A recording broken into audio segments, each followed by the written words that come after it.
ចាសូមគោរពជម្រាបសួរពុកម៉ែអំពូមេបងប្អូនទាំងគ្នាជួបគ្នាសារជាថ្មីម្ដងទៀតហើយថ្ងៃនេះអ្នកខ្ញុំមាននៅคลิปវីដេអូថ្មីដើម្បីមកធ្វើការចែករំលែកជូនដល់អំពូមេបងប្អូនទាំងគ្នាឲ្យបានដឹងអំពីចាឱសថគេថាឱសថទិព្វចាថ្នាំដែលការពារមនុស្សយើងកុំឲ្យជៀសពីបញ្ហាជំងឺទាំង10ចាអញ្ចឹងបងប្អូនទាំងគ្នាចង់ដឹងអត់តើថ្នាំទាំង10ប្រភេទនោះគឺមានអ្វីខ្លះទី1ចាគឺជាការលំហាត់ប្រាណឲ្យបានតាមស្តង់ដារទៀងទាត់ចាអញ្ចឹងអំពូមីដឹងឲ្យថាការហាត់ប្រាណគឺជាឱសថមួយយ៉ាងពូកែស័ក្តិសិទ្ធិក្នុងការព្យាបាលជំងឺយើងបានទៅដល់50%ឯណោះចាអញ្ចឹងយើងធ្វើលំហាត់ប្រាណជាប្រចាំថ្ងៃមិនថ្លៃពេលព្រឹកក៏បានពេលល្ងាចបានក្នុងមួយថ្ងៃឲ្យបានរយៈពេល30នាទីគឺវាល្អខ្លាំងណាស់សម្រាប់សុខភាពរបស់យើងចំណែកឯឱសថទី2គឺការដែលហាមពន្លឺថ្ងៃព្រះអាទិត្យឲ្យបានគ្រប់គ្រាន់ចាអំពុំមេបងប្អូនដឹងហើយមនុស្សយើងគឺត្រូវការជាតិវីតាមីន D ដើម្បីទៅជួយចិញ្ចឹមឆ្អឹងនិងស្បែករបស់យើងជាប្រចាំថ្ងៃយល់ល្អហ្នឹងការអាហារថ្ងៃចានៅពេលព្រឹកព្រលឹមចន្លោះពីម៉ោង6រហូតដល់ម៉ោង8ព្រឹកចាអញ្ចឹងសូមធ្វើការលើកទឹកចិត្តឲ្យបងប្អូនអំពុំមេលោកយាយលោកតាជាពិសេសចាពិសេសលោកយាយលោកតាចាស់គឺគាត់មានអាយុកាន់តែច្រើនសុខភាពគាត់សាច់ដុំរបស់គាត់គឺមានការស្វិតការរួចអញ្ចឹងនេះគឺវិជ្ជបណ្ឌិតគាត់ក៏បានធ្វើការណែនាំឲ្យទៅហាថ្ងៃពលឺប្រតិនាទីទៅដល់50នាទីចាដែលធ្វើសាច់ដុំយើងរឹងមាំឆ្អឹងយើងរឹងមាំស្បែកយើងក៏ស្អាតហើយជួយបញ្ចេញជាតិពុលដែរឱសថទី3គឺការសម្រាកឲ្យបានគ្រប់គ្រាន់ចាការសម្រាកបានគ្រប់គ្រាន់នេះគឺជាពិសេសសូមជាសាររំលឹកទៅដល់បងប្អូនយុវជននិងយុវនារីក្មេងៗជំនាន់ក្រោយនេះដោយសារយ៉ាងម៉េចឥឡូវនេះគឺជាសម័យ digital អញ្ចឹងមនុស្សអ្នករវល់ណាស់គឺការងារអនឡាញចាការងារជាប្រយោជន៍ផងទៅការងារអត់ប្រយោជន៍ផងទៅកុំតែកុំភ្លេចចូលសម្រាកឲ្យបានទៀងទាត់ក្នុងមួយថ្ងៃយើងយ៉ាងហោចណាស់ត្រូវតែសម្រាកឲ្យបានចន្លោះពី6ទៅ7ម៉ោងចាកុំឲ្យថា3ម៉ោង4ម៉ោងឬខាទៅ2ម៉ោងទៅអត់បានទេគឺធ្វើឲ្យប្រព័ន្ធខួរក្បាលរបស់យើងនេះចុកខ្សោយការចងចាំយើងក៏វាអន់ថយទៅតាមនោះដែរហើយមនុស្សយើងឆាប់ចាស់ជាងវ័យណាឱសថទី4គ្នាត្រូវតែគិតឲ្យបានធ្លុះចាហើយគាត់ថាអ្នកខ្លះគិតមិនធ្លុះទៅនៅនឹងហើយបងប្អូនដឹងថារឿងរ៉ាវគ្រប់យ៉ាងសន្មានដើមហេតុរបស់វាទាំងអស់ចំណុចសំខាន់គឺយើងត្រូវតែស្វែងរកនៅអាចចំណងចាអាកន្លែងដែលស្ទះចរាចរណ៍របស់យើងនឹងវាកកស្ទះវារាំងស្ទះនៅត្រង់កន្លែងណាបងប្អូនមួយចំណុចបងប្អូនស្រាយចេញដោះស្រាយចេញខ្ញុំជឿជាក់ថានៅលើโลกនេះគ្មានរឿងអ្វីមួយដែលយើងមិនអាចដោះស្រាយបាននោះទេចំណុចសំខាន់បងប្អូនទាំងគ្នាព្រមដាក់ចិត្តដាក់កាយទៅវិភាគជាមួយអ្នកដទៃសិក្សារៀនសូត្រជាមួយបណ្ដារៀនច្បងឬក៏គ្រូរបស់យើងដែលគាត់មានចំណេះដឹងមានបទពិសោធន៍ឬក៏អាណាព្យាបាលរបស់យើងបងប្អូនសាច់ញាតិរបស់យើងចាគាត់នឹងធ្វើការចែករំលែកជួយយើងចាកុំឲ្យយើងមានការប្រកាន់មាំរឹកធំឯនឹងអស់ចាហើយកំណត់គ្រប់យ៉ាងរបស់យើងគិតសិតតែត្រឹមត្រូវទាំងអស់ចាអញ្ចឹងគឺមិនបានទេណាបងប្អូនគឺវាគ្រោះថ្នាក់ហានិភ័យយ៉ាងខ្លាំងបងប្អូនដឹងហើយក្នុងនាមចាពួកគាត់ជានាយករដ្ឋមន្ត្រីចាធ្វើជាអ្នកចាដឹកនាំធំម្ចាស់សហគ្រាសក្រុមហ៊ុនជោគជ័យនៅលើសកលលោកគឺពួកគាត់សិតតែត្រូវការទីប្រឹក្សាយ៉ាងពិសេសជាច្រើនអ្នកទៀតដើម្បីឲ្យជាមតិយោបល់ក្នុងការដឹកនាំគ្រប់គ្រងដោយរបៀបម៉េចហើយយើងយកមតិយោបល់ទាំងអស់នេះយើងមិនចូលគ្នាបងប្អូនច្បាច់ចូលគ្នាហើយបងប្អូនចាប់ដើមរើសយកមួយមកអនុវត្តតាមមតិយោបល់មួយណាវាសមហេតុសមផល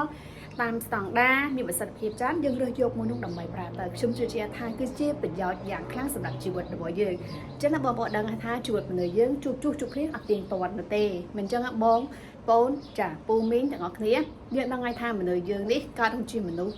វាតែងតែជួបរឿងទុក្ខរឿងសោករឿងល្អរឿងអាក្រក់រឿងរ៉ាវគ្រប់សពបែបយ៉ាងទាំងអស់ប៉ុន្តែចំណុចសំខាន់តើពេលដែលយើងជួបបញ្ហារបស់យើងប្រឈមមុខដោយរបៀបម៉េចយើងត្រូវតែរកទីប្រឹក្សាយោបល់ជាមួយយើងប្រភេទណាកម្រិតណាដើម្បីឲ្យការងារយើងកំណត់ផាត់កម្រិតរបស់យើងដោះស្រាយបានទៅដោយរលូនបានចាឱសថទី5ញ៉ាំឲ្យបានយឺតជនមិនឃើញតែខ្លះដាក់មកជវប់លេបអួចាបងប្អូនដឹងហើយហានិភ័យគ្រោះថ្នាក់យ៉ាងខ្លាំងទី1វាអួចា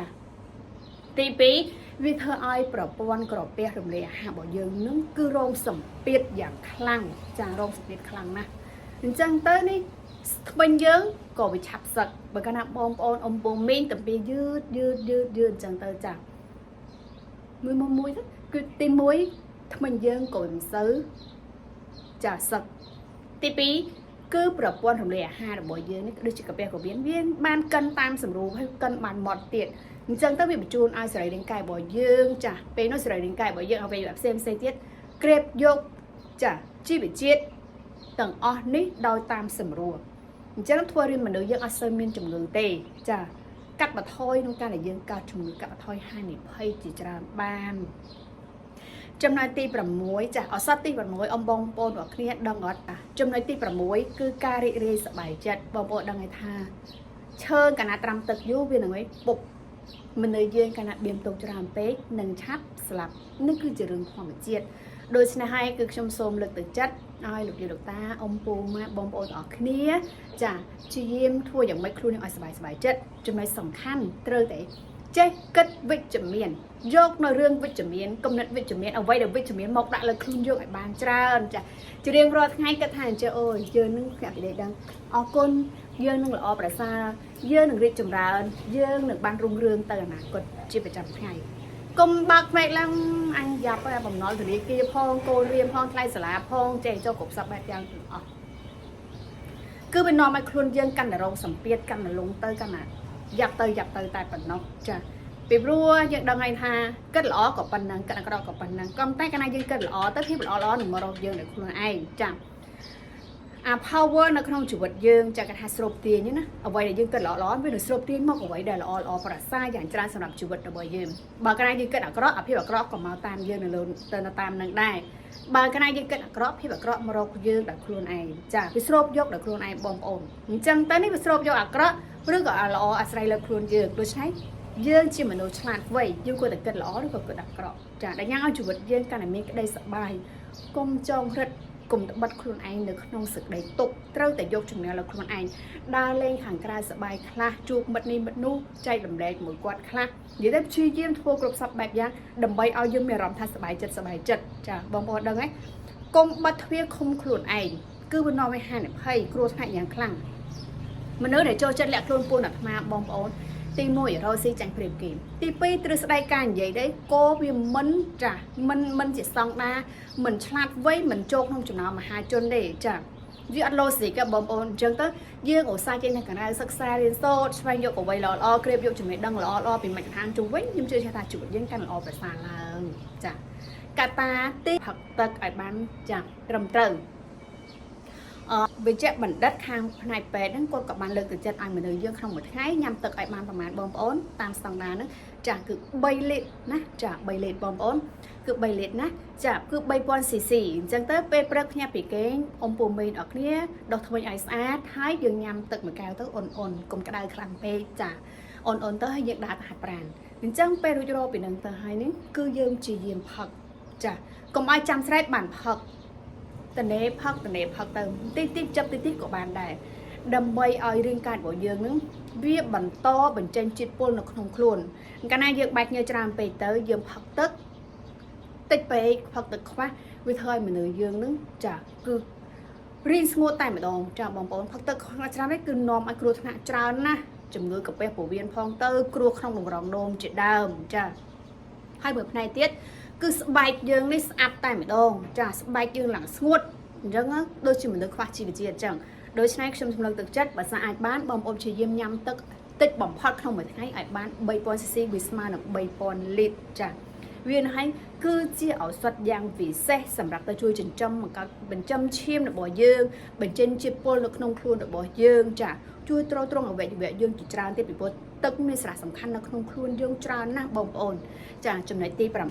បងប្អូនដឹងហើយថាមនុស្សយើងបៀមទុកច្រើនពេកអាចស្លាប់អញ្ចឹងតានេះ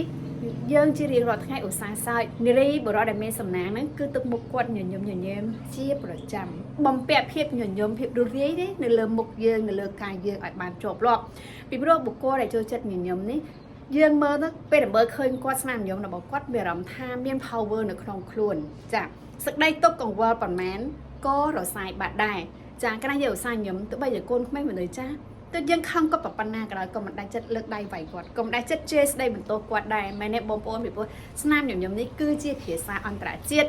ចា đại thôi mình đầu tiên muối mình khăn chụp bùa dương tụi bay cái khăn của cái ban rầm xài đại cái ta tiếp bị cứ chia phía xa thì mẹ đón lại nè ông trả chia tu đang sợ có lột bom ôm mới tụi bay dương mà score kia chụp một thêm dương nhìn nhầm dương ngô các bạn đặt tiền tích có chia vặt và thoa môi chẳng có chia phía xa môi bằng hai ẩm bây sực đầy xoa cũng nâng càng cổ rộp chụp bùa kia tụi bên tụi một đài cha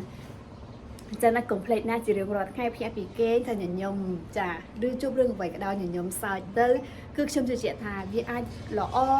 chả vì ai tới rồi luôn hai mình tiếp mình nuôi mình đi cái khơi những cái trò chặt đài cái bục cô cho chết nhận nhom cho chết sai cái bục cô mình nuôi đã miên hồng xoay miên ngầu he nhá còn ai bực bận tới chả một nó đôi làm chu chả đôi chỉ xoài đó á gọi lõ tới cái khơi cái trồng khai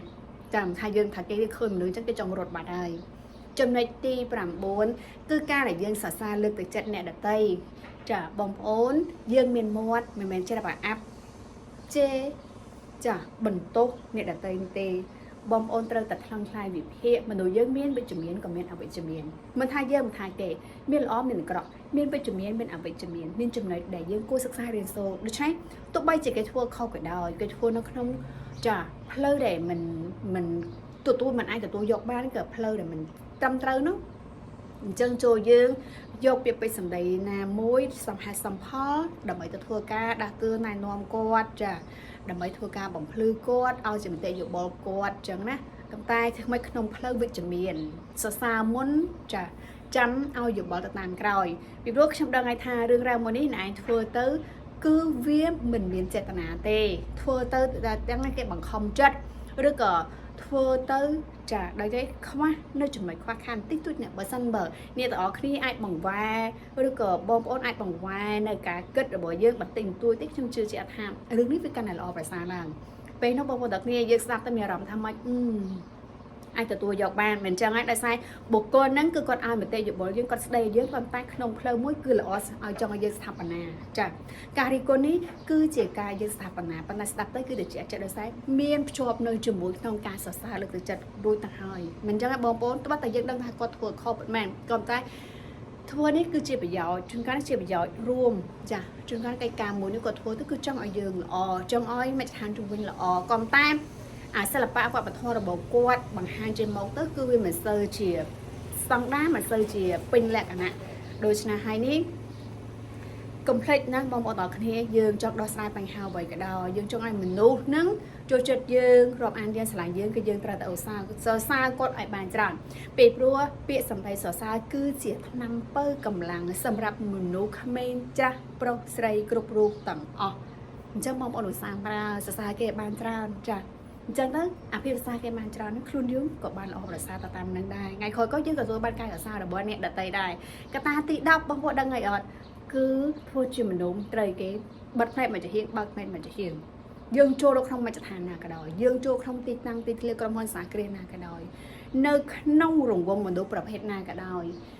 ពីព្រោះរឿងរ៉ាវនឹងមនុស្សបងប្អូនដឹងថាមានមនុស្សគឺមានបញ្ហាមានរឿងគឺមានបញ្ហាអញ្ចឹងតែនេះយើងមើលឃើញធ្លុះប៉ុន្តែយើងមិនអាចនិយាយធ្លុះបានទេយល់ទេបងប្អូនចាចង់បានសុកដាក់ខ្លួនតយ៉ាងម៉េចធ្វើជាមនុស្សបិទផ្នែកមកជាហៀងបាត់ផ្នែកមកជាហៀងមាត់នឹងបិទឲ្យបានចិត្តទោះបីជា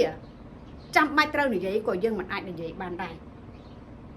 ទោះបីការងារនេះចាំបាច់ឲ្យយើងនិយាយយើងគ្រាគុណយើងយ៉ាងម៉េចក៏យើងត្រូវបិទមាត់ឲ្យបានចិត្តដែរត្រូវតែរកពេលវេលាមួយដែលសមហេតុសមផលក្នុងការដែលយើងនិយាយយល់ទេហើយផ្នែកនេះកុំមើលច្បាស់ខ្លាំងពេកជាពិសេសដៃគូក្នុងជីវិតរបស់យើងឬក៏កូនចៅក្នុងក្រុមគ្រួសាររបស់យើងមនុស្សម្នាក់ៗគឺសិតតែមានភាពល្អនិងភាពអាក្រក់ចាមានគុណសម្បត្តិគឺមានគុណវិបត្តិទាំងអស់ក៏តែយើងព្យាយាមមើលអ្វីដែលល្អរបស់គាត់ឲ្យបានច្រើនកាលណាជីវិតយើងគឺរស់កាន់តែល្អប្រសើរកាន់តែច្រើនហើយដល់ណាក៏យើងសុខដែរបងប្អូនចាដល់ណាក៏យើងបានសុខដែរដូច្នេះអរគុណចំពោះការតាមដានคลิปវីដេអូខ្លីនេះសូមជូនពរឲ្យពុកម៉ែអង្គមីបងប្អូនទាំងគ្នាទទួលបានសេចក្តីសុខសេចក្តីចម្រើនចាហើយមានក្តីសន្តិរីករាយក្នុងជីវិតជាប្រចាំសូមអរគុណ